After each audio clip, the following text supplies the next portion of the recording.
Hello বন্ধুরা, দেখতে পাচ্ছ আমি একটা ফুলের নিয়ে এসেছি।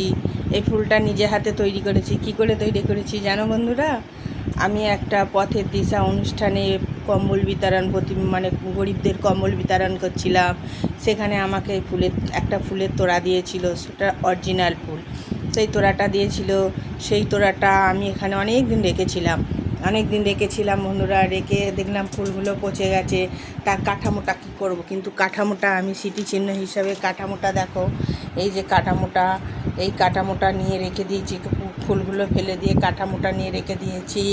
এই কাঠামোটার থেকে মাথার একটা আইডিয়া করলাম যে আমি এটা একটা সম্বর্ধনা পেয়েছি, মানে মান পেয়েছি। এই মানের জন্য এটাকে আমি যত্ন করে রেখে দিয়েছি। বাজার থেকে ফুল কিনে নিয়ে এসে ফর্ম দিয়ে আমি এই ফুলটা ঝাড়টা তৈরি করেছি। ঘরে রাখবো বলে, সারা জীবন স্মৃতি হয়ে থাকবে, যতদিন ফুলটা থাকবে।